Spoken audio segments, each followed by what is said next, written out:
Ya, ahora sí. Ok, entonces, como les comentaba ayer, esta primera parte del curso, la primera unidad, ¿verdad? Nos vamos a preguntar por qué es el derecho comparado y, digamos, vamos a hacer una descripción que va a abarcar su concepto, su objeto, ¿verdad? Que es aquello sobre lo que recae el derecho comparado, sus funciones. Y también vamos a hablar sobre el método del derecho comparado. En esta primera clase vamos a hablar específicamente sobre el concepto del derecho comparado y al hablar sobre el concepto inevitablemente tenemos que abarcar quizás algunas de las ideas que vamos a tratar con más profundidad después, ¿cierto? Como son las que recién mencioné. Pero vamos a tratar de mantenernos, digamos, lo más atentos y atentas posible a la idea del concepto de derecho comparado.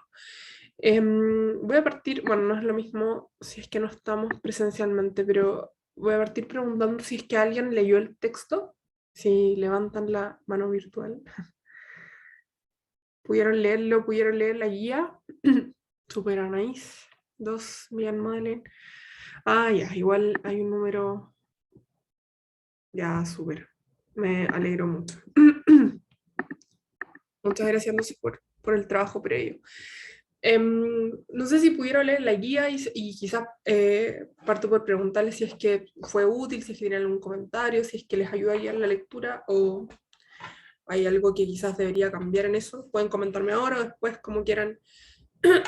Em, Sí, profe, hola, Hola. sirvió harto, mucho, Sí. Ah, sí. ya. Además que no era un texto fácil, no, Ah, no era un texto fácil, claro. Sí, no, es que además como es el primero sobre este tema, que es un tema como difícil de abordar, eso. pero con la guía ayudó bastante, mucho. Ah, ya, qué bueno. Entonces vamos a- voy a seguir subiéndole las guías y es bueno saber qué les sirve y si tienen algún comentario sobre eso, si por ejemplo sería necesario como otro tipo de preguntas u otro tipo de orientación, también me van contando. Franco. Que no, profe, la guía fue realmente útil pensando que, como decía Jorge, era un texto complejo Mm, y no, de verdad, es que con las mismas preguntas uno se iba guiando en qué tengo que fijarme. esa era la idea. Súper, ya me Entonces, alegro. no, de verdad, muchas gracias. No, no, por favor, sí, de mi parte es mi trabajo nomás, pero les aprovecho a preguntar como para saber si ha sido realmente útil o no. Ya, perdón, estoy con mucha alergia, entonces probablemente voy a toser mucho durante la clase, que me cuesta un montón como casi hablar, pero bueno, es la primavera. Ya, entonces, espero que lo útil que fue la guía y que ya que varios y varias de ustedes leyeron, eso se refleja en harta participación en esta clase. Sube la expectativa también de mi lado. Ya, vamos entonces. En la clase de hoy vamos a hablar, estos son los contenidos, ¿cierto? Vamos a hablar del concepto del derecho comparado, ese es el nombre de la clase, ¿cierto? ¿De qué hablamos o a qué nos referimos cuando decimos que vamos a hablar del concepto del derecho comparado? Nos vamos a preguntar qué es el derecho comparado, cómo se distingue de otras ramas del derecho. Quienes de ustedes que hayan leído el texto ya sabrán, ¿cierto? Que una de las maneras de enfrentar esta pregunta de qué es el derecho comparado, que es una pregunta tan difícil de asir, ¿cierto? Em, se puede abordar, digamos, desde esta perspectiva de distinguir los límites, es decir, una pregunta algo así como negativa, que no es el derecho comparado que queda fuera del derecho comparado. Y vamos a terminar con preguntándonos cuáles son los peligros y ventajas del derecho comparado, ¿no? O de estudiar derecho comparado. Acá están las lecturas, la lectura obligatoria es la que ustedes ya leyeron. No les he subido la lectura recomendada, se las voy a subir. Como comentamos ayer, la lectura recomendada es opcional, es decir, no tienen que leerla para la prueba, ni siquiera es necesario para la clase, pero si pudiera leer esta y quieren leer esta después, una lectura en inglés, pero es muy interesante, yo creo que vale la pena el esfuerzo que yo me imagino que hay que hacer, yo también, cuando uno lee en inglés, pero es súper interesante porque vamos a comentarlo un poco más adelante, pero se refiere a como a la crítica decolonizadora del derecho comparado, ¿no? Vamos a ver que el derecho comparado tiene, o puede tener, si es que es... no, si es que es tratado con poco cuidado, como un foco como colonialista, podríamos decir, un poco fuerte. No siempre, no necesariamente, ¿no? Pero este texto aborda ese como peligro, ese problema que puede tener el derecho comparado. Así que ahí están los links a las lecturas. Ya, entonces, partamos. ¿Qué es el derecho comparado? Que es la pregunta que nos ocupa hoy. Lo primero que tenemos que decir es que la pregunta por qué es el derecho comparado admite un rango muy amplio de respuestas. Es decir, muchas respuestas distintas, algunas incluso un poco contradictorias, ¿verdad? O fuertemente contradictorias, son respuestas posibles, son respuestas válidas, ¿verdad? A la pregunta de qué es el derecho comparado. La respuesta más radical a esta pregunta, más radical a la pregunta de qué es el derecho comparado, es que este derecho no existe. ¿Qué quiere decir que el derecho comparado no exista? ¿Alguien tiene alguna idea? ¿Qué puede querer decir si es que alguien pregunta quién es el derecho comparado y otra persona le contesta que no existe? ¿Qué quiere decir, Jorge? Que, que está desde el siglo pasado en permanente construcción, Bien, que no está definido todavía. No hay bien. como una opinión única respecto de lo que es derecho comparado. Exacto, súper bien, Jorge, muchas gracias. Y justamente eso no pasa, ¿verdad? Con otras áreas o ramas del derecho, ¿verdad? Como creo que les comentaba ayer, es muy poco probable que a la pregunta de qué es el derecho de familia alguien conteste, mira, el derecho de familia en verdad no existe, ¿no? Entonces esa es una de las características que hace complejo y desafiante el estudio del derecho comparado. Ahora, en la línea de lo que decía Jorge, esta respuesta más radical a la pregunta de qué es el derecho comparado, es decir, la respuesta de que el derecho comparado no existe, se refiere a que el derecho comparado o hay, ¿verdad?, una parte de la, podríamos decir, de la doctrina jurídica, ¿verdad?, que señala que el derecho comparado no existe en el mismo sentido, con la misma calidad o en la misma naturaleza, ¿verdad?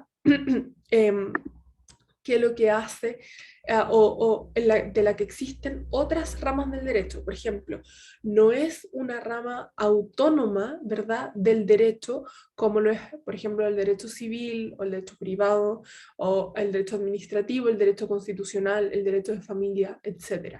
¿No? Entonces, como muy bien dice Anaís en el chat, ¿verdad? Esto se produce justamente porque el derecho comparado se encuentra en constante desarrollo, no solo porque ustedes me pueden decir, bueno, pero todas las ramas del derecho se encuentran en constante desarrollo, eso es cierto, ¿no? Pero hay algo respecto de la naturaleza del derecho comparado que hace que sea su misma naturaleza, su mismo concepto, que sea lo que también sigue en permanente desarrollo y discusión, ¿no? Ahora, ¿por qué podría no existir como otras ramas del derecho sí lo hacen, ¿no? Como otras áreas del derecho? Primero porque eh, el derecho comparado no existe como un conjunto de reglas que conforma un cuerpo autónomo y distintivo. Es decir, no existe, ¿verdad? No tenemos un código de derecho comparado. Por ejemplo, o sea, ustedes ya saben, lo conocen, ¿cierto? Leímos parte el semestre pasado. Existe un código civil, ¿verdad? Existe una constitución, existe un código del trabajo, y así, etcétera, ¿cierto? Hay áreas del derecho que no tienen propiamente un código, pero que tienen sí cuerpos normativos, ¿verdad? Tienen leyes, tienen reglamentos, etcétera. En cambio, ¿verdad? El derecho comparado no tiene ni siquiera, no es que no tenga un código, ni siquiera tampoco hay una ley, o no hay, digamos, un tratado, no hay ninguna forma de cuerpo normativo, ¿cierto? Ninguna regla, ninguna ley que sea el derecho comparado. ¿no? Y esto es lo que hace que el derecho comparado sea especialmente difícil de definir. Es por eso mismo, ¿cierto?, que algunas respuestas a la pregunta de qué es el derecho comparado señalan también que el derecho comparado no es, digamos, una rama del derecho, no es una disciplina autónoma, sino que es un método de estudio o una forma de enseñar otras ramas del derecho, ¿no? Entonces, por ejemplo, René David, ¿cierto?, que es uno de los comparatistas más importantes que ha existido, vamos a, a leer buena parte de su libro Los grandes sistemas jurídicos, que es como uno de los libros centrales del derecho comparado. Él incluso, que fue un comparatista muy importante, señaló que el derecho comparado es el método comparativo aplicado a la ciencia jurídica. Es decir, también había de su lado, ¿verdad?, esta idea de que el derecho comparado era un método. Y eso nos quiere decir entonces que la respuesta a la pregunta de qué es el derecho comparado, la respuesta que señala que el derecho comparado es un método, no es necesariamente una respuesta, podríamos decir, peyorativa, ¿cierto?, que menosprecie la labor del derecho comparado, sino que puede ser una respuesta incluso dada, ¿verdad?, por aquellos que se dedican, que desarrollan el derecho comparado, partiendo, ¿verdad?, desde arriba, desde René David hacia abajo, podríamos decir. Entonces, ya hemos aventurado dos respuestas, ¿cierto? No existe como rama autónoma además de no existir como rama autónoma, es solamente un método con el que se estudian otras ramas del derecho. Entonces, por ejemplo, la respuesta que se refiere a que el derecho comparado es un método diría algo así como: no hay derecho comparado como en sí mismo, solo hay, por ejemplo, derecho constitucional comparado, es decir, la aplicación del método comparado al uso del derecho, al estudio del derecho constitucional. Derecho de familia comparado, es decir, la aplicación del método comparado al estudio de el derecho de familia. ¿Se entiende? Esa es la idea de que el derecho comparado es un método. Entonces, sin embargo, antes de resignarnos a esta respuesta, ¿verdad?, o estas respuestas que niegan su existencia, o al menos niegan su existencia como una disciplina autónoma, tratemos de aventurar, ¿verdad?, otras, o de explorar otras posibilidades. Una manera de explorar otras posibilidades es preguntarnos qué no es el derecho comparado, es decir, porque ya sabemos que definir lo que sí es muy difícil y a veces nos lleva a respuestas que parecen no ser tan satisfactorias, ¿verdad? O al menos respuestas con las que no deberíamos conformarnos de una sola vez, ¿no? Entonces, tratemos de abordar este problema preguntándonos qué no es el derecho comparado. Esta es una manera también de intentar definir qué en realidad es, digamos, de una manera negativa, es decir, tratando de saber dónde están sus límites, ¿verdad? Lo que primero podemos decir es que el derecho comparado no es mera constatación, es decir, el derecho comparado no es el estudio de un sistema legal extranjero o de una parte de él. Es decir, para hacer derecho comparado, ¿verdad?, no basta solamente con tomar una parte o una regla o una institución de un derecho extranjero, ¿cierto? Por ejemplo, si uno estudia una institución de un sistema legal extranjero, si yo fuera a estudiar, por ejemplo, cómo funciona el matrimonio en Argentina, ¿cierto?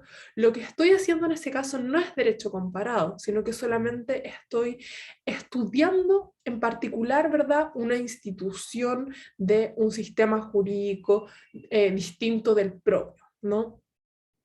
Estoy solamente, digamos, constatando cómo son las cosas respecto de cierta institución jurídica, ¿verdad?, en un país, en otro país, ¿no?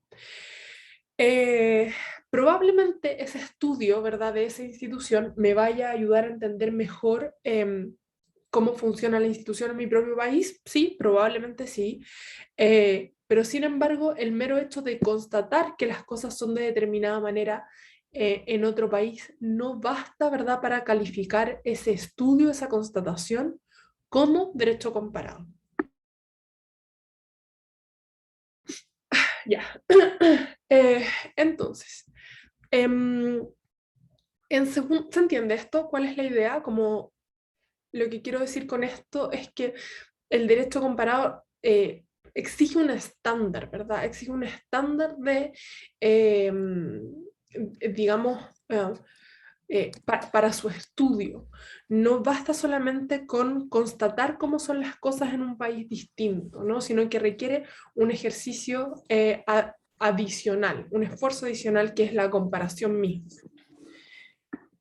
A continuación, ¿verdad? En segundo lugar, el derecho comparado tampoco es mera clasificación de sistemas jurídicos de varios países que puedan tener características comunes, las denominadas tradiciones o familias jurídicas, ¿verdad? Ya vamos a ver en la segunda unidad del curso que podríamos decir los conceptos más amplios bajo los cuales se clasifican los distintos sistemas jurídicos del mundo se denominan familias o tradiciones, ¿verdad?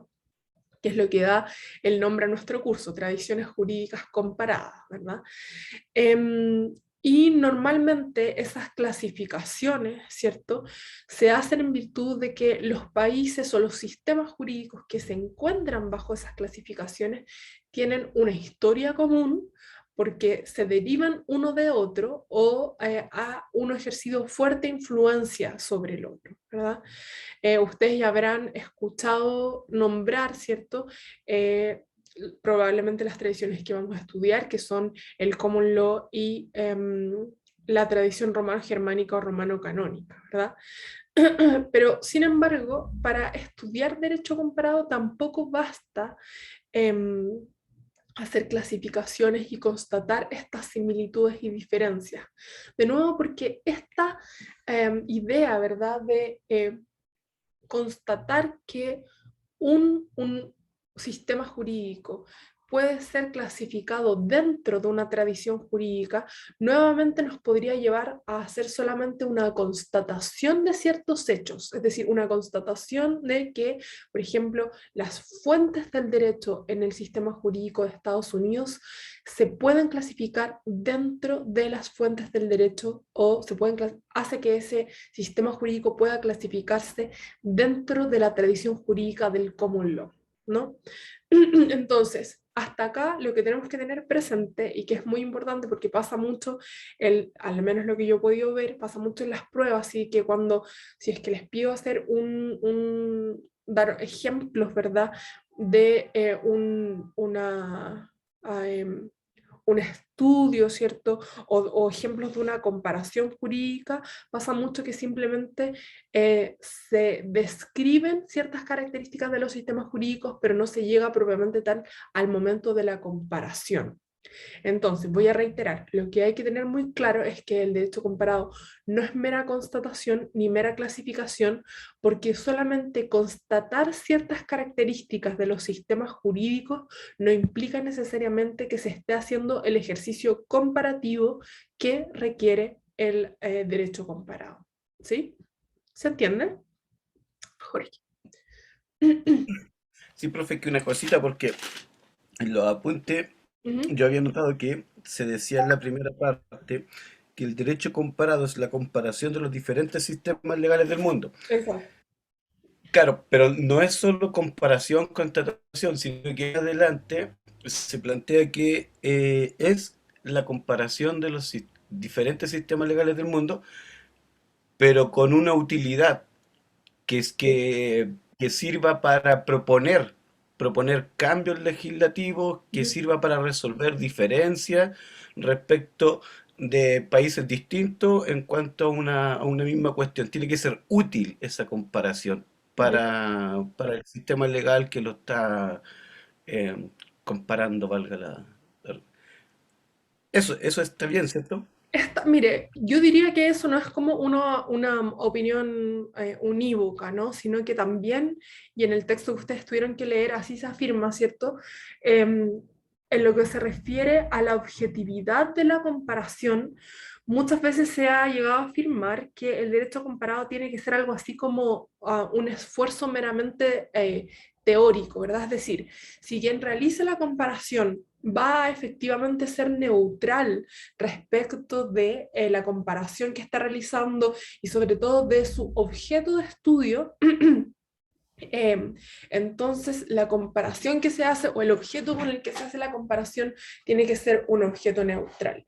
Ahora, yo estoy de acuerdo, mucho más de acuerdo, digamos, con la afirmación que hace usted, Jorge, relativa a que en realidad lo más frecuente, ¿verdad? Y lo más probable es que la comparación que se haga sea una comparación que tenga un propósito determinado, es decir, que sirva a algo, ¿verdad? Que sea funcional a un determinado propósito. Vamos a ver eso además en la clase que tenemos sobre la función o las funciones del derecho comparado.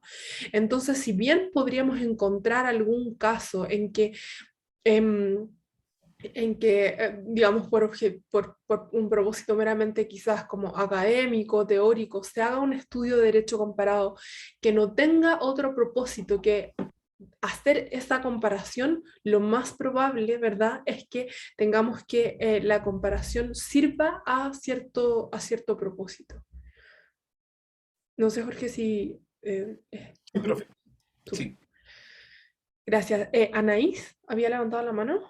Sí, profe. No, quería mencionar igual que en el texto Ujú. había una parte donde menciona que había una dimensión extra correspondiente al derecho comparado, que era el internacionalismo. Ujú. Y también que menciona dos autores, que es Lambert y no sé cómo se lee el ¿Leyes? otro, Ujú. ese mismo, Ujú. que mencionan el derecho común de la humanidad y el derecho mundial para crear como como un derecho La general. unificación del derecho, ¿cierto? Claro, sí. Ujú. Súper. Sí, súper bien. Anaís ha apuntado a las dos cuestiones, yo creo, centrales que vamos a ver en esta clase.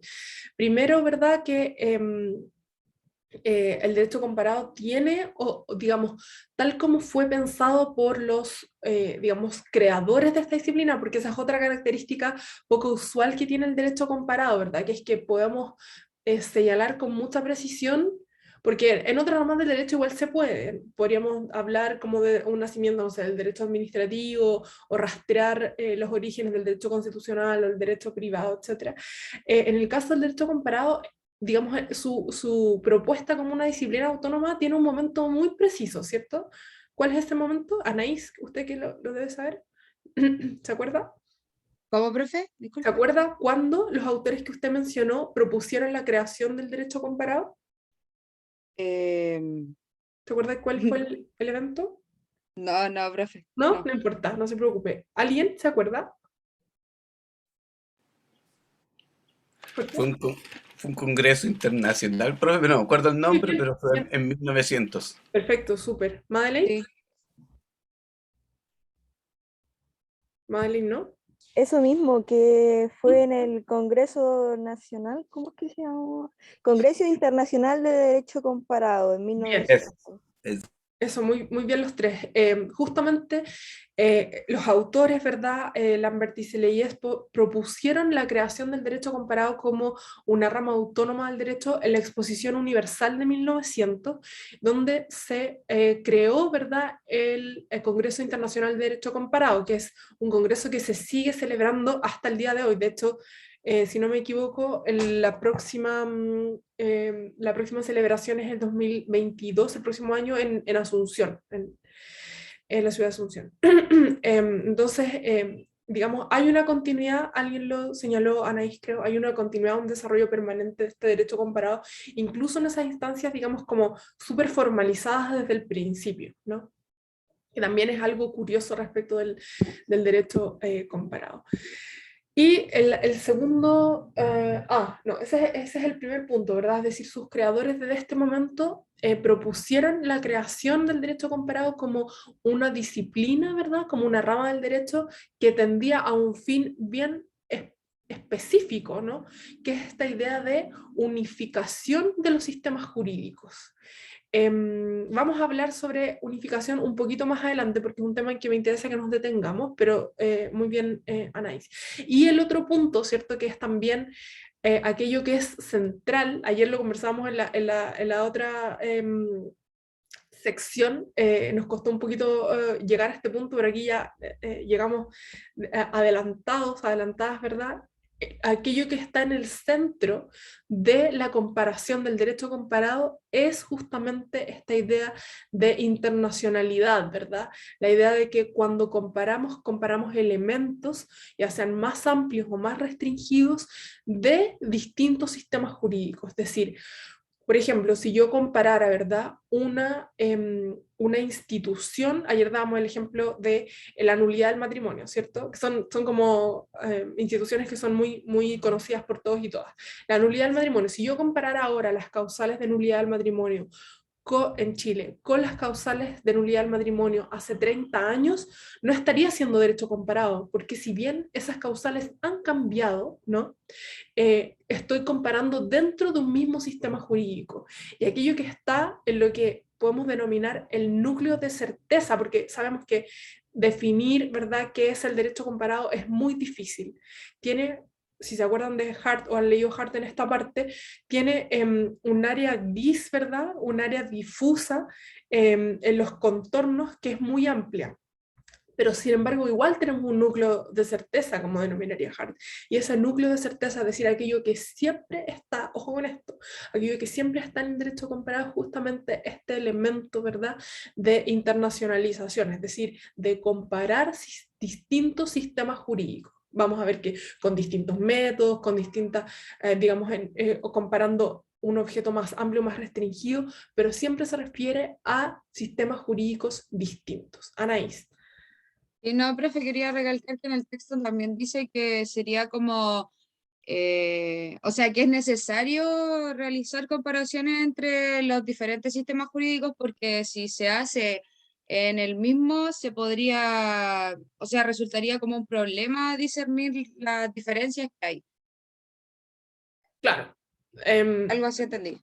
Sí, no, está bien, ¿verdad? Es justamente este mismo punto de lo que se compara cuando hacemos derecho comparado son distintos sistemas jurídicos.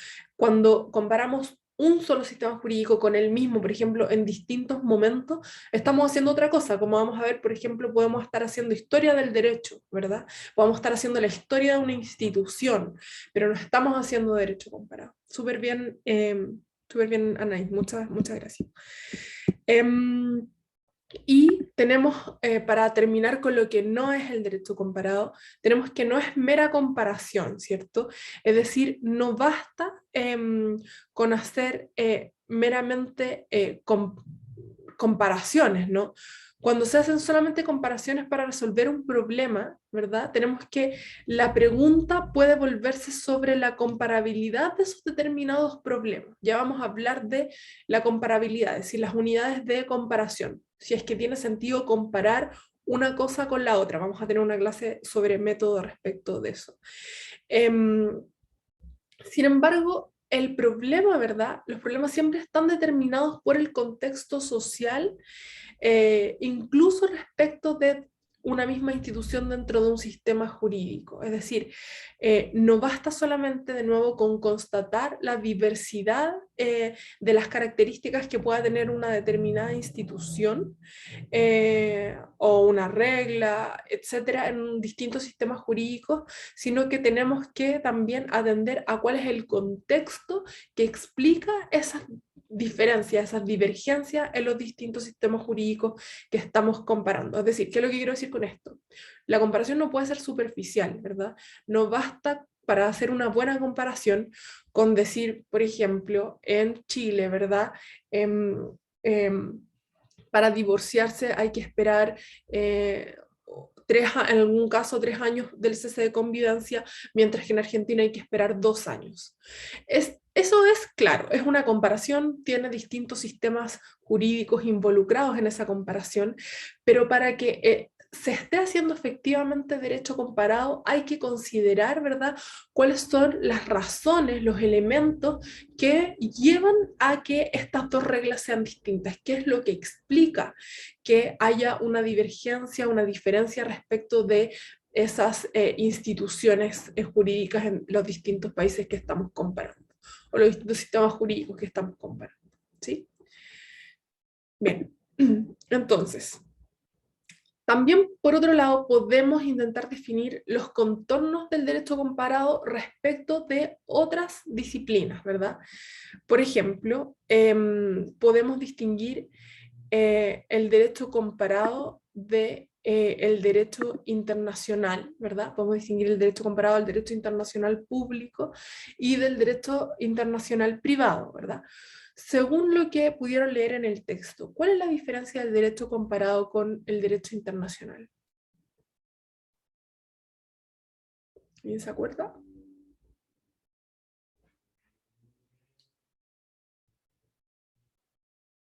¿Qué es lo que trataba el derecho internacional? Así dicho en muy, a muy grandes rasgos. ¿Puedo? Sí, por favor, Jorge. No me acuerdo muy bien, pero el derecho internacional eh, tiene que ver con establecer normas comunes a todas las naciones que suscriben distintos tratados. ¿Ya? O sea, es como Ujú, si fuera un sistema jurídico mundial o internacional. ujú. Eso es. El derecho comparado es otra cosa, es como comparar distintos sistemas jurídicos para resolver diferencias y proponer cambios mejores a la legislación del país en que se originó la comparación, cosas así. Ya, bien, súper bien, Jorge. Entonces, muchas gracias. Entonces, justamente como nos dice Jorge, ¿cierto? El derecho internacional, ya sea público o privado, tiene como propósito resolver ciertos conflictos jurídicos. Entonces, aquí volvemos a la primera o algunas de las primeras características que mencionábamos respecto del derecho comparado. Sabemos, ¿cierto?, que el derecho comparado no se materializa en leyes o en cuerpos normativos de ningún tipo, ¿verdad? Es decir, no hay un código, no hay un tratado, no hay una ley de derecho comparado. En cambio, en el caso del derecho internacional, que es un derecho que tiene, tanto en su faz de derecho internacional público como derecho internacional privado, tiene como propósito resolver problemas jurídicos y por lo tanto tiene también como propósito dirigir la conducta de personas o de instituciones y por lo tanto efectivamente tienen normas jurídicas que lo constituyen, en el sentido de que tienen normas que nos dicen, ¿verdad?, cómo actuar en determinados casos y que por lo tanto ponen, digamos, establecen reglas de conducta, ya sean permisivas, prohibitivas o simplemente mandatos, ¿verdad? Órdenes de hacer una determinada cosa en una determinada situación jurídica. En cambio, el derecho comparado no manda, no prescribe nada, ¿verdad? Sino que es más bien un ejercicio de comparación respecto de distintos sistemas jurídicos. Entonces tenemos que, por ejemplo, el derecho internacional público, ¿verdad?, que es aquel que regula la conducta de los estados, ¿no? Por ejemplo, mediante tratados internacionales, pueden ser tratados de tipo comercial, pueden ser tratados ya más político en el sentido, por ejemplo, de relaciones diplomáticas o tratados internacionales de derechos humanos, ¿verdad? Todos esos cuerpos normativos señalan, por ejemplo, qué conducta se debe respetar, señalan también, por ejemplo, cuando los países o ciertos países han infringido, ¿verdad?, ciertas reglas de derecho internacional, por ejemplo, se han vulnerado en tal caso los derechos humanos, etc. Por otra parte, el derecho internacional privado tiene como propósito resolver conflictos de aplicación de ley, ¿verdad? El texto que ustedes tuvieron que leer tenía un ejemplo respecto, no me acuerdo si del matrimonio o del, creo que es no, creo que es de una sucesión, ¿no? Por ejemplo, si se abre un testamento en un determinado país, pero tiene que tener efectos en otro, porque, por ejemplo, es en este otro país donde se encuentran los bienes, ¿verdad? Los bienes que forman parte de esa sucesión, es el derecho internacional privado el que nos puede dar alguna pista sobre, o el que nos va a decir cómo actuar en un determinado caso para resolver cuál es la ley aplicable, ¿verdad? Nada de eso hace el derecho comparado. Entonces, a pesar de que de que existe esta característica común, ¿verdad? De que en ambos casos hay distintos sistemas jurídicos involucrados, tanto el derecho internacional privado como el derecho internacional público establecen normas de conducta. En cambio, el derecho comparado solamente nos permite comparar, ¿verdad?, distintos sistemas jurídicos involucrados, por ejemplo, incluso en un conflicto jurídico, que nos permite, como nos decía Jorge, en algunos casos proponer una mejor política pública, una mejor decisión, etcétera, pero operan de distinta manera. David. Hola profesora, disculpe, es que usted había dicho el derecho internacional tiene como fin resolver problemas de... Tengo que haber dicho como resolver como problemas jurídicos o indicar a ciertos agentes cómo actuar en un determinado caso. Pueden ser a las personas o a los estados, creo que dije eso. Creo. Bueno, muchas gracias, profesor. No, de nada. Si no, si es otra cosa, igual va a quedar la grabación disponible, pero no sé exactamente qué dije. Anaís, es más selectivo que comparativo. ¿A qué se refiere con más selectivo, Anaís? No sabría cómo explicarlo, la ¿Ya? verdad. No, prefiero que lo explique usted porque yo me voy por la rama un poco. No, pero está bien. Me imagino que lo que quiere decir con eso, con selectivo, es que lo que hace el derecho internacional, ¿verdad? Tanto público como privado, es, digamos, decidir, ¿verdad? Es decir, indicar un curso de conducta ante determinado problema jurídico. Es decir, el derecho internacional nunca va a decir solamente, mire, aquí hay dos jurisdicciones en conflicto, hay dos sistemas jurídicos que son aplicables, ¿verdad? Para un mismo conflicto, y esta divergencia entre lo que prescribe uno y otro se debe a esta razón. Y va a quedar ahí. O va a decir, miren, lo que podríamos hacer es que este conflicto se decidiera de determinada manera, se podría decidir mejor de esta, tal van a ser las consecuencias de tal otro. Ese análisis es más bien un análisis de derecho comparado. En cambio, lo que hace el derecho internacional, y creo, usted me puede corregir, Anaís, lo que hace el derecho internacional, en cambio, y creo que con esto se refiere a selectivo, es decir específicamente cuál es la regla aplicable a ese caso y por lo tanto cómo debe ser solucionado un conflicto jurídico en particular. ¿Sí? Sí, profe, sí. Súper. Quería hacerle una consulta igual, porque en el texto menciona justo en la parte del derecho internacional las reglas de competencia. Ujú, ujú. Y no entendí muy bien esa parte. O sea, sale para que sirven y todo, pero no, Súper. no, Sí. no me encaja. Yo Eh, también una pregunta, profe. lo mismo, ya, súper. Em, No, no es la misma pregunta. No es la misma pregunta. Ya, vamos a la pregunta de Anaís primero y después le doy la palabra a Jorge. Lo primero es, respecto de lo que dice Anaís, las reglas de competencia. Esto se relaciona mucho con lo que hace el derecho internacional privado. Hay ciertos casos, ciertos conflictos jurídicos en que a un mismo problema, como es el ejemplo que les di recién de la sucesión del testamento, ¿verdad? Que se abre en un país, pero digamos que va a tener efectos en otro, en que no sabemos, ¿cierto?, o en principio no sabemos cuáles son las reglas jurídicas aplicables, cuál es el tribunal que tiene que decidir, por ejemplo, de un determinado conflicto jurídico. Se realizó una compraventa, por ejemplo, de una cosa en un país, pero va a tener, o el pago se va a realizar en otro. ¿Cuál es el tribunal que tiene que decidir en ese caso? El derecho internacional privado tiene reglas que, según el conflicto de que se trate, nos van a decir cuál es la jurisdicción aplicable, cuál es el tribunal competente y cuáles son las leyes aplicables en ese caso particular. A eso se refiere Anaís con reglas de competencia.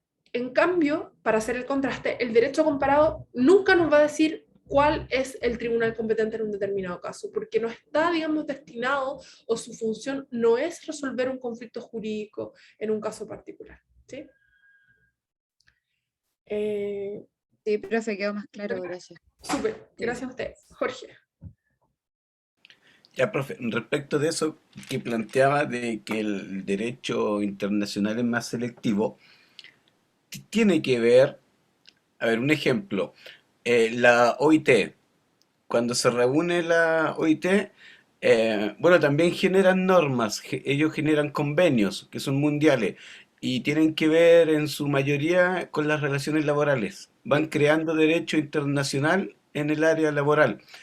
¿Eso es selectivo Es que o yo no? creo que lo que quiere decir Anaís con selectivo, ¿cierto? Es justamente esta idea de que lo que se hace es determinar una norma aplicable, ¿cierto?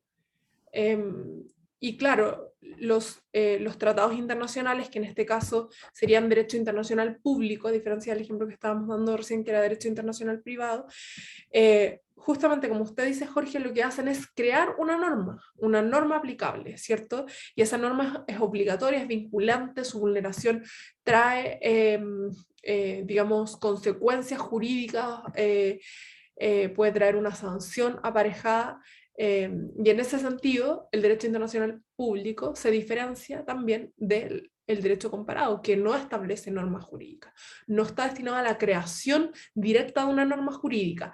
Sí, como dice Francisco en el chat, puede sugerir, por ejemplo, el fruto de una comparación jurídica puede ser la conclusión de que debería crearse una norma o modificarse una norma en un determinado sistema jurídico, pero no, el derecho comparado nunca va a crear directamente una norma jurídica. No hay órganos, digamos, de derecho comparado que creen directamente normas jurídicas, pero sí sirve para sugerir modificaciones, para reafirmar una postura, para fundamentar una decisión, etc.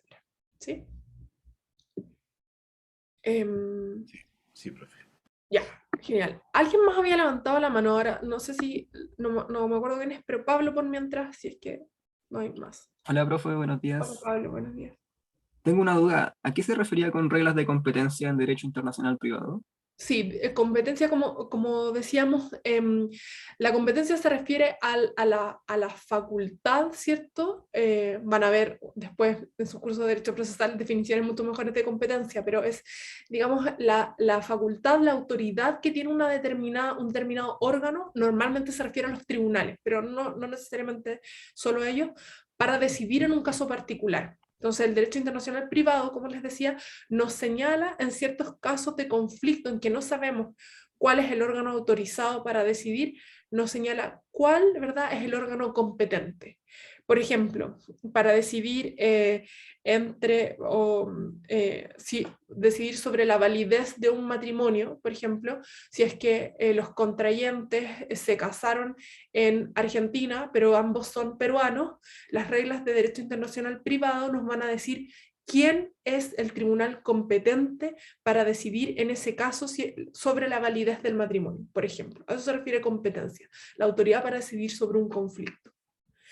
O no solo Perfecto. Gracias, profe. decidir, no, gracias a usted, no solo decidir, sino que adoptar cualquier decisión. Por ejemplo, la competencia también se puede referir a la competencia para crear una norma, ¿no? Y así, etc. Eso, ¿alguien más tiene alguna pregunta, algún comentario antes de que vayamos al receso? ¿No? ¿Estamos bien? Ya, 10 minutos y volvemos, por favor. Ahora sí. estábamos hablando sobre cómo definir, ¿verdad?, qué es el derecho comparado. Y decíamos que una de las posibilidades, porque estamos viendo varias posibilidades, es distinguirla de otras disciplinas. Y estábamos hablando de cómo se distingue el derecho comparado del derecho internacional, ya sea en su vertiente de derecho internacional público o derecho internacional privado. Tenemos por otra parte cómo se distingue el derecho comparado de la sociología, ¿cierto?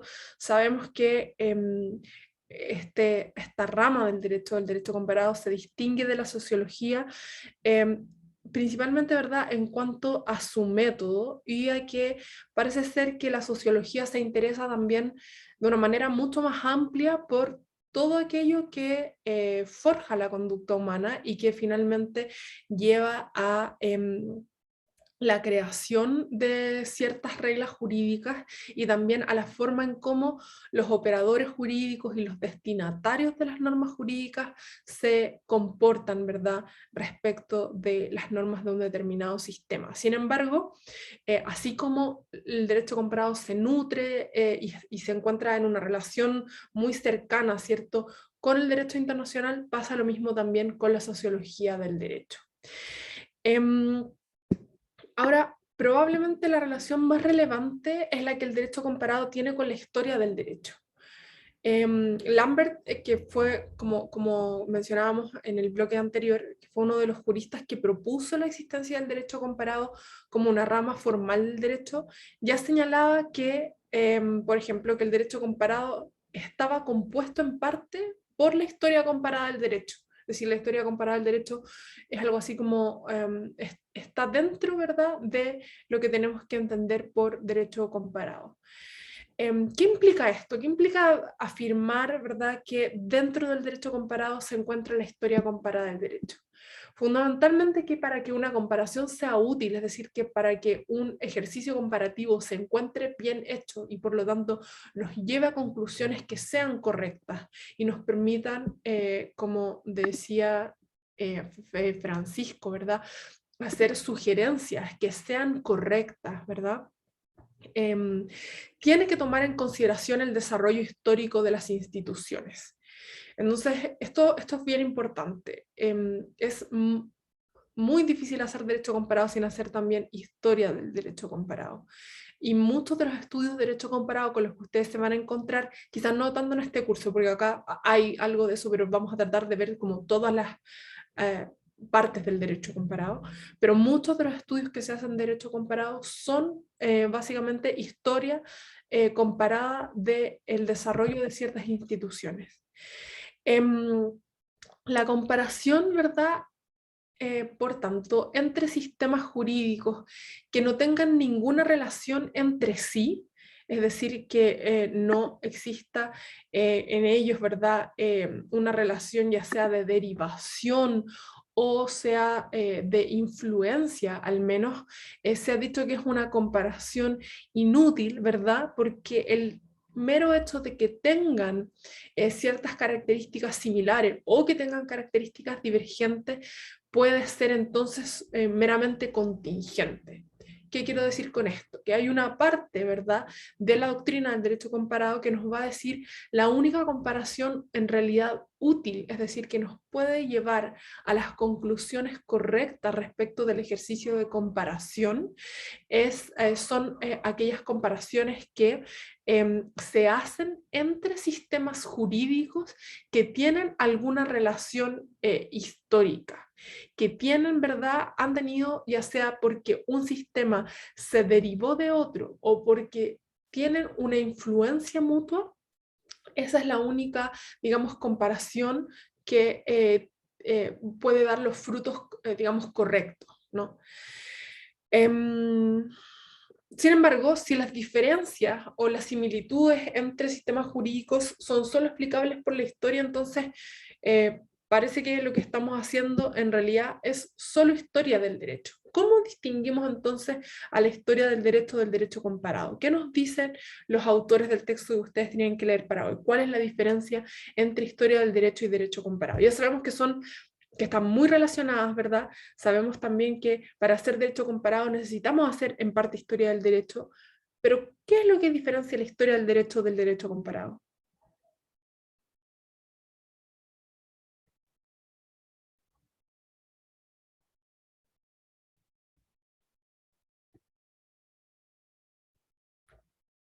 ¿No?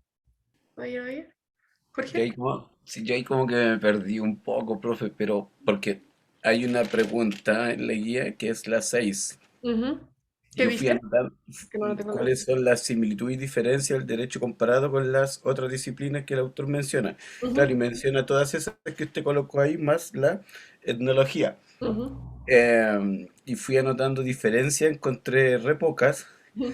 Y en todas, por ejemplo, el derecho comparado con sistema internacional comparten los métodos, con el sistema público comparten los métodos, con la historia comparten los métodos, y con la etnología es una rama del derecho comparado, por eso que usted estaba mencionando, que influye una sobre la otra. Entonces, así como Ujú, diferencias, como que eran re pocas, así como que lo que se me ocurre, y no ujú. sé si es que lo leí, pero no lo apunté, ¿Ya? es que es a ver, pucha, es como que tienen más tiempo desarrollándose la historia del derecho, Ujú. em, y la otra rama, las otras disciplinas, y esta se encarga de investigar cuestiones específicas para proponer cambios, pero no se me ocurre otra más, así como gran diferencia o destacable al menos. ¿Ya? Por eso le O- digo que es como medio pillo. Ya, entiendo. Vamos a esa diferencia entonces. Em, Mientras, a ver, mientras en el derecho internacional encontrábamos hartas diferencias, ¿cierto? O al menos no sé si tantas, pero diferencias bien significativas, ¿verdad? La primera diferencia muy significativa respecto del derecho internacional es que el derecho internacional, ya sea público o privado, consta de un cuerpo de reglas, un cuerpo normativo, ya sean tratados internacionales, fundamentalmente tratados internacionales, normas también de derecho interno, normas de tratados internacionales que por las vías que correspondan han sido incorporados a los derechos nacionales. Por ejemplo, ustedes ya deben saber que en nuestro país, ¿verdad?, se incorporan los tratados internacionales mediante la ratificación que hace el país, que hace el Estado de Chile, ¿no? De esos tratados internacionales, mediante un procedimiento que establece la Constitución, ¿no? Nada de eso existe en el derecho comparado, ¿verdad? Porque no hay, de nuevo, un cuerpo normativo que corresponda al derecho comparado. Esa ya es una diferencia importante que tienen que tener presente. En el caso del derecho internacional, eh, normalmente el derecho internacional va a apuntar o va a tener como objetivo un fin práctico, ¿verdad? El fin de resolver un determinado conflicto jurídico. Como alguien mencionaba, por ejemplo, creo que era Anaís, decidir quién es o cuál es el órgano competente para adoptar una decisión, ¿no? Decidir cuál es la norma pertinente para aplicar en este caso. Decidir, como decía Jorge en su ejemplo, cuál es las nuevas normas del tratado o qué normas de un tratado, por ejemplo, sobre derecho del trabajo se van a eliminar. En el caso de los órganos internacionales que estén obligados de hacer la aplicación de estas reglas, por ejemplo, qué Estado ha violado qué norma y por lo tanto tiene que ser sancionado. De nuevo, nada de eso tenemos en el derecho comparado, ¿cierto? El derecho comparado, si bien se ocupa, tiene este elemento internacional, porque se ocupa de la comparación de distintos objetos, ¿verdad?, entre dos sistemas jurídicos diversos, no tiene los objetivos que recién nombramos del derecho internacional. Puede tener bien, como bien decía Francisco, puede tener el propósito de proponer una regla, de fundamentar un argumento respecto de una nueva regla que sea necesaria, puede tener el propósito de fundamentar un argumento respecto de una regla que haya que aplicar, ¿verdad? Pero no vamos digamos, a encontrar esa regla o no vamos a crear una regla nueva a propósito solamente del derecho comparado, ¿no? Ahí necesitamos la aplicación, cuando se trata de estas normas de derecho internacional, necesitamos la aplicación directamente del derecho internacional, ya sea público o privado, ¿no? El derecho comparado nos puede orientar, nos puede ayudar a conocer los sistemas jurídicos, pero no va a contener en sí mismo la decisión, como si lo hace, por ejemplo, un tratado, ¿no? Respecto de la sociología del derecho, claro, lo que cambia, como ustedes pudieron leer en el texto, son sobre todo no tanto el objeto del estudio, pero sobre todo los métodos, ¿no? La sociología del derecho, o la sociología en general, supone la aplicación de métodos cuantitativos y cualitativos que son distintos del método que ocupa el derecho, o que utiliza el derecho comparado, como vamos a ver en algunas clases más adelante. Y por su parte, en el caso de la historia del derecho, si bien la historia del derecho es muy importante para el estudio del derecho comparado, la historia del derecho no necesariamente es historia del derecho comparado, es decir, podemos hacer historia del derecho solamente con el estudio de una institución sin necesariamente compararla con otra institución de un sistema jurídico diverso. Podríamos hacer, en el ejemplo que les daba antes, podríamos hacer solamente historia del derecho respecto, por ejemplo, de cómo han evolucionado en nuestro país las causales de nulidad del matrimonio. Pero eso no es un ejercicio comparado, necesariamente, ¿no? Entonces, si bien cuando se hace derecho comparado, tenemos que tener en cuenta la historia del desarrollo de las instituciones que estamos comparando, la historia del derecho no necesariamente es historia del derecho comparado. ¿Se entiende? ¿Hay alguna pregunta hasta acá? Se entiende, profe. Jorge, ya. Qué bueno. Yo sé que es difícil esta parte, ¿cierto? Y es difícil justamente por lo que hablábamos al principio. Definir qué es el derecho comparado es muy complejo porque no consta en un sistema unificado, porque porque su naturaleza está en disputa y también porque se relaciona muy fuertemente con estas otras ramas. Con estas otras ramas del derecho, ¿no? Se confunde con su método, se sirve de muchas de estas ramas del derecho, o se sirve de estas ramas del derecho muchas veces. Entonces, la verdad es que es complejo estudiarlo, pero podemos tener estos criterios en cuenta. Otra dificultad en la que quizás podríamos pensar respecto al derecho comparado es que tenemos que partir de, o teniendo muy presente la idea de que la comparación como método es utilizado por distintas áreas del conocimiento incluso. Podemos hablar de, por ejemplo, economía comparada, ¿cierto? Podríamos hablar también de sociología que utiliza métodos comparados, pero no solo sobre el derecho, sino que sobre otros aspectos de la vida social, ¿no? Entonces, la comparación como método va mucho más allá del derecho también. ¿Entiendes? También hay otras áreas del conocimiento que utilizan este método comparado. ¿Sí? ¿Queda claro? ¿Hay alguna pregunta, algún comentario sobre esto? ¿No? Ya. Ahora, ya habíamos comentado algo de esto, pero veámoslo, aunque sea brevemente. Sabemos que el derecho comparado, ¿verdad? Como disciplina, tiene como esta característica un poco curiosa de que podemos ubicar con precisión su creación como disciplina formal, ¿verdad?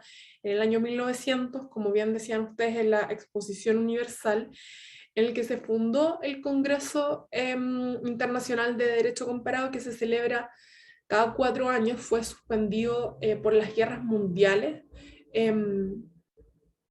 Y lo que es significativo, ¿verdad? Porque como ustedes estarán recordando, quienes leyeron el texto, esta aspiración unificadora, ¿cierto? Como, sí, unificadora del derecho comparado, ¿verdad? Se vio también atenuada por el acontecimiento de las guerras mundiales y ha tomado algo así como un nuevo aire, quizás no en su versión de unificación, sino de armonización a propósito del proceso de globalización por el cual estamos atravesando, ¿no?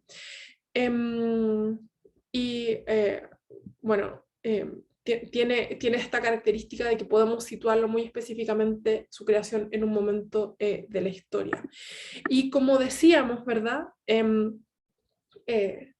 Lo que busca el derecho comparado, lo que tiene en su centro es esta idea tanto de comparación como de este elemento de internacionalidad, ¿verdad? Como muy bien decía Anaís, y por lo tanto uno podría responder a la pregunta de qué es el derecho comparado diciendo es la comparación de los diferentes sistemas legales del mundo. Esa es una definición un poco tosca, todavía hay que trabajar algo sobre ella, ¿no?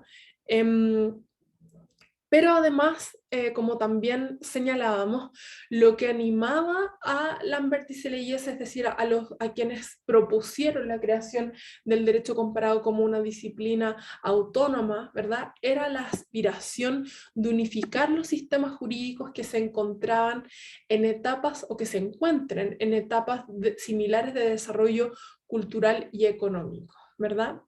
Ahora, yo les quisiera preguntar a ustedes, ¿qué les parece esta idea de unificación?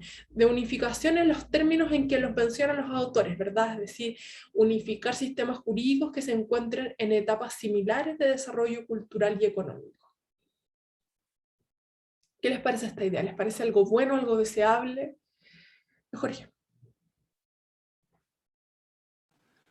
Me parece bien, profe. Pero igual tenía leyendo el texto porque a ver, ellos no pretenden, o al menos el autor de este texto lo señala, unificar todos los sistemas legales del mundo, sino que dice eso, que compartan un desarrollo así como más o menos equivalente, igualitario. Y cuando decía eso, se me venía a la cabeza a mí esos sistemas legales o jurídicos de las teocracias. Uh-huh. Por ejemplo, comparar los sistemas, no sé, europeo, latinoamericano, con un sistema así como legal afgano, no, en estos momentos es imposible, incluso como aspiración, creo yo, porque existen teocracias en el mundo y algunas muy radicales, pero ellos no pretenden eso, sino que pretenden lo otro, eso que tengan ciertas similitudes en cuanto a desarrollo y normas. Y yo creo que está bien como primer paso, porque yo creo que cada vez la humanidad va a ir apuntando hacia allá. O sea, desde hace mucho tiempo, creo yo, con esto de las organizaciones mundiales, la ONU, la OIT y un montón de otras que se dedican a distintas cuestiones, yo creo que se va apuntando hacia allá y creo que como aspiración es correcto, aunque tiene que pasar mucha agua bajo el puente todavía para que se logre, pero sí lo encuentro correcto. Es un buen objetivo. Ya, perfecto. Efectivamente tiene ciertas ventajas ese objetivo, ¿cierto? Digamos, lograr quizás acuerdo o armonización, quizás no unificación, pero como ciertos pisos mínimos de aquello que nos parece bueno y correcto, ¿no? ¿Alguien más tiene algún comentario sobre esto? ¿No? Ya, yo quisiera decir dos cosas sobre esto, ¿verdad? Primero, que esta idea de esta aspiración, ¿verdad? De lograr como una unificación entre países que se encuentran en una misma etapa de desarrollo, parece que tiene en sí misma, ¿verdad? Una valoración muy fuerte respecto del objeto de estudio del derecho comparado. Podríamos, por ejemplo, partir preguntándonos qué significa que dos o más sistemas jurídicos se encuentren en etapas similares de desarrollo. ¿Cómo evaluamos ese desarrollo? ¿Quién decide quién se encuentra en una etapa similar de desarrollo? Pero además, ya hablar ¿no es cierto?, del concepto como de desarrollo tiene en sí mismo una valoración eh, muy fuerte, ¿verdad? Respecto de aquello que nos parece más correcto y aquello que no nos parece tan correcto, de aquello a lo que nos parece que los países deberían apuntar y aquello de lo que deberían alejarse, ¿verdad? Es decir, a propósito de lo que conversamos hace un rato, en cuanto los autores señalan, bueno, la comparación debería ser neutral. Sin embargo, si el derecho comparado debe apuntar o debe servir, ¿cierto?, para que los países avancen, voy a decir esto entre comillas, avancen hacia cierto grado de desarrollo. Entonces parece que no es tan neutral esta postura, sino que toma una decisión, ¿cierto? Adopta una opinión respecto de aquello que es más valioso, de aquello que es mejor y aquello que es peor jurídicamente hablando, ¿no? Entonces, yo quisiera, no sé si vamos a poder conversar de esto ahora, no sé si quieren compartir algo sobre eso o sus opiniones sobre eso, pero yo, al menos si no se da esa discusión, sí quisiera que pensaran, ¿verdad?, en cuáles son las ventajas y desventajas que tiene esta aproximación al fenómeno jurídico. Jorge nos hablaba de algunas de las ventajas que yo comparto, ¿verdad? Hay ciertas, por ejemplo, el derecho comparado puede ayudar, ¿verdad?, a que avancemos en ciertas cosas que nos parecen fundamentales, ¿verdad? Por ejemplo, derechos de los trabajadores, derechos humanos, etc. Pero también hay algo que en esta idea de unificación, que como les decía, ya no se habla tanto de unificación como de armonización, que es como más suave que unificación, ¿verdad? Como menos rígido, eso quiero decir. ¿Cuáles son los peligros que podría traer esta unificación, o las desventajas que podría traer esta unificación? Yo ciertamente puedo pensar, por ejemplo, aquí ustedes me pueden decir qué les parece, o si pueden pensar en otras ventajas o desventajas. Puedo pensar en que puede haber una pérdida de diversidad, ¿verdad?, respecto de aquellos que los sistemas jurídicos manifiestan, ¿verdad? Los distintos sistemas jurídicos, al final el derecho, ¿verdad?, es expresión de una, podríamos decir, son expresiones sociales, ¿verdad?, de una diversidad cultural. Y cuando pensamos en el derecho comparado como aquello que nos debe llevar a unificar un determinado sistema jurídico o distintos sistemas jurídicos, entonces lo que se pone en riesgo es quizás este pluralismo, esta diversidad jurídica, este pluralismo jurídico del que también vamos a hablar, al que le vamos a dedicar una clase más adelante. Entonces, ojo con eso, ¿no? Paz, claro, podría haber un desbalance. Yo me imagino que usted me puede corregir, pero lo que está pensando usted con desbalance cultural es algo así como podría haber, ¿verdad? Que es lo que muchas veces pasa, ¿verdad? Como que se acentúe la hegemonía cultural y con ello también jurídico, ¿cierto? Porque el derecho es una expresión de las culturas. Podría haber una hegemonía muy fuerte de ciertas culturas jurídicas, de ciertos países que son predominantes, normalmente pasa con aquellos que son predominantes económicamente, y etcétera. Eso, digamos, ahora, yo creo que la palabra que usa Paz es muy buena, un desbalance, ¿cierto? No necesitamos, o no es malo necesariamente que adoptemos quizás ciertos rasgos que son buenos respecto de, o en algunos... de algunos países o de algunos sistemas jurídicos, ¿verdad? Pero ciertamente no hay que perder de vista que, como muy bien lo dice Paz, tiene que haber un balance, ¿no? Tiene que haber como algún estado de cosas que nos permita, ¿verdad?, preservar también aquello propio de las distintas culturas jurídicas que nos parezca que es valioso. ¿Cómo evaluar eso caso a caso? Bueno, es muy difícil, es uno de los problemas que presenta el pluralismo jurídico y de lo que vamos a hablar también más adelante. Paz.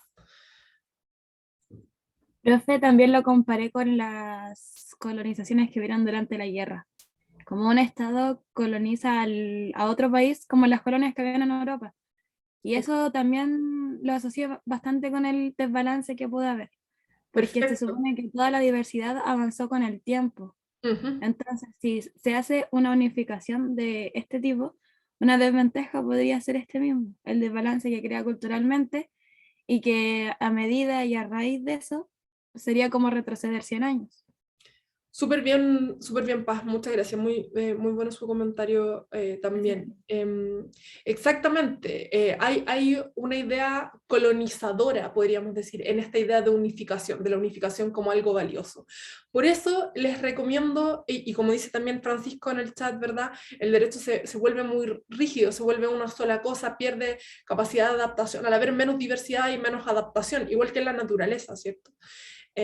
sabemos eso. Y antes de darle la palabra a Jorge, por eso, a propósito de este problema como de colonización, como muy bien lo dice Paz, y que es, como lo llama también la autora del texto, que les dejo como texto recomendado, hay una crítica muy fuerte, una crítica decolonizadora al derecho comparado. Entonces, esto no quiere decir que el derecho comparado es malo o que es inútil, al contrario, ¿no? Sino que lo que tenemos que hacer es avanzar en un derecho comparado que nos permita preservar este, como dijo muy bien Paz, este balance que es necesario, ¿cierto? Súper. Jorge. Sí. Profe, le pido disculpas si intervengo mucho y a los compañeros también, pero, ¿Mm? pero a mí me resulta interesante esto que acaban de decir los dos compañeros, porque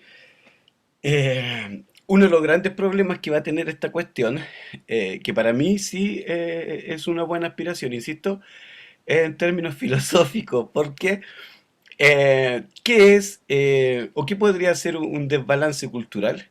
¿O qué es rigidez? ¿O respecto de qué el derecho se transformaría en rígido por no haber diversidad? Entonces, yo creo que nosotros como seres individuales primero y luego como comunidad, tenemos que empezar a pensar y a tomar decisiones en respecto de qué tipo de diversidad queremos y cómo queremos que sea la diversidad en cuanto a que si un país tiene dentro de su derecho, dentro de su sistema legal, lapidar a una mujer, enterrar a una mujer porque no hizo tal cosa o porque hizo más de lo que debió ser, ¿eso es tolerable de acuerdo a la cultura? Eh, ejemplo, no sé, y le puedo dar un millón de ejemplos en cuanto a tratamiento a los pueblos indígenas también, respecto a los derechos del niño, en otros, o sea, me puedo referir a varios aspectos que yo creo que no son tolerables ya en estos momentos, pero sí son diversos. Mm. Sí, eso es una manifestación de la diversidad. Entonces, cuando yo leí esta parte del texto, pensé al tiro en que lo que pretendían los fundadores de este movimiento, ya le puse movimiento, eh, del derecho comparado, es que la humanidad tiene que tener ciertos mínimos. Mm. Ujú. Nosotros, todos los humanos, árabes, orientales, occidentales, todos, Mm. ya tenemos, como personas, como seres humanos, tenemos que tener ciertos mínimos. Y respecto de esos ciertos mínimos, es que hay que armonizar o unificar, a mí me gustaría esa idea, Ujú. un derecho mundial, que no tiene nada que ver con que si los orientales quieren andar a pata pelada en invierno, anden a pata pelada en invierno. Eso no le va a afectar a los occidentales, a los europeos, etcétera. Si los árabes quieren andar todavía los hombres con esa cuestión en la cabeza, bien, pero si las mujeres no quieren, bien también, etcétera. O sea, pero no se le puede obligar a las mujeres, no sé si me está entendiendo, pero me estoy Sí. enredando mucho, porque No, no, quiero no solo referirme al caso de la mujer, sino que al tema de la discriminación indígena en algunos sectores, la violación de los derechos del niño en otros, que o sea, no se les obliga, pero se les induce a los niños a trabajar todavía. Eh, entonces, eso, yo creo que, eh, por eso digo que es filosófico, nosotros tenemos que entender que la diversidad como palabra, como concepto puede ser muy bonito, pero ya estamos así como en la segunda década del siglo XXI y hay cierta diversidad que no es tolerable. No es tolerable. Y esa diversidad no tolerable es a la que hay que ponerle un paralelo. Y no confundirla con derecho a tener una cultura propia. Yo creo que sí, eso quería decir. no, totalmente, súper bien su comentario, Jorge, y por eso yo creo que, bueno, yo creo que eso era lo que apuntaba Paz, quizás estoy haciendo una explicación de otra cosa que ella quería decir, pero a mí me parece que esa idea del balance es justamente como un reconocimiento, ¿cierto?, a que necesitamos, o es la opinión de... a ver, podríamos decir que, claro, necesitamos ciertos mínimos, y eso es a lo que apuntan, por ejemplo, los tratados de derechos humanos, ¿cierto? Y toda esa preocupación, ¿verdad? Por ciertos mínimos que hagan, digamos, que dignifiquen la vida humana, podríamos decirlo de distintas maneras, ¿no? Pero claro, como dice usted, es un problema filosófico, un problema muy difícil, ¿cierto? Saber cuál es el límite, hay muchos problemas que se encuentran como en un área gris, ¿verdad? Son problemas muy interesantes, muy profundos, ciertamente no los vamos a resolver en este curso, pero sí nos vamos a aproximar a ellos desde esta idea desde la idea del pluralismo jurídico y cómo eso se compatibiliza con esto, podríamos decir, o se les ha llamado, ahí podemos hablar sobre si es aprobado ese nombre o no, estos como mínimos civilizatorios, ¿verdad? Que nos permiten finalmente como dignificar la vida de todas y todos, ¿no? Pero son temas súper difíciles y muy interesantes que se chocan mucho con el derecho comparado. Paz y Francisco. Profe, estaba pensando con lo que había dicho respecto a mi compañero, que en su parte tiene mucha razón, pero igual le encontré como el punto medio en donde se dificultaría esa situación. O sea, a mi parecer, ya que si se sabe que las diversidades culturales igual traen tratos y temas inhumanos, las culturas han sido durante mucho tiempo así. Y quizás un golpe repentino puede ser peor. Puede Claro. traer desestabilidad a nivel económico, a nivel cultural, a nivel social. Entonces, como pasó durante el 73 aquí, el golpe que pasó trajo desestabilidad por mucho tiempo. Y lo que trajo consigo es que hubiera un enfrentamiento entre A y B. Entonces, pensaba que quizás se podría desarrollar distintos tipos de guerras básicamente a esta percepción, a todo esto que estamos conversando. Claro, la implementación de cambio, de este tipo de cambios son difíciles, ¿verdad? Y ciertamente, de nuevo, son problemas a los que el derecho comparado nos puede ayudar como a entender, pero que no nos entrega, digamos, esta parte como de soluciones prácticas sobre cómo hacerlo. Pero también son elementos que hay que tener súper en cuenta. Muchas gracias, Paz. Francisco. Profe, yo también en parte estoy de acuerdo con mi compañero, pero hay que ver también en qué se va a basar como este derecho universal o este derecho mundial, porque siempre se tiene que basar en algo. Y Claro. normalmente, ¿qué pasa si los mismos fundadores que habló él lo basan a lo mejor en el derecho anglosajón o se basan más en el derecho canónico romano? ¿Por qué ese derecho tendría que perdurar por sobre el otro? Claro. Entonces, y llegar a un consenso de derecho de todos los que hay también puede ser difícil, porque unos que igual son muy distintos en muchas partes y partes esenciales. Entonces, llegar como a ese consenso, si a veces para una ley se demoran tanto en debatirse, creo que llegar a un consenso en eso sería aún mucho más complicado llegar como un consenso general. Claro. Sería muy complicado, pero de ser posible también creo que sería una buena idea. Claro, son procesos muy complejos, procesos que además están en desarrollo, ¿cierto? Pero es cierto que son cuestiones muy complicadas. Paz, no sé si levantó la mano de nuevo o quedó de antes. Parece que quedó. Bien, estamos en la hora, así que vamos a terminar la clase acá. Nos faltó un poquito, muy poquito, la verdad, así que les voy a subir una mini cápsula. Ya estamos, ayer les prometí que no iba a haber atraso, pero ya nos atrasamos un poco, así que les voy a dejar una cápsula chiquitita con lo que nos faltó y les voy a subir las lecturas para la clase del día miércoles. Así que nos vemos ese día, ojalá presencialmente. ¿Ya?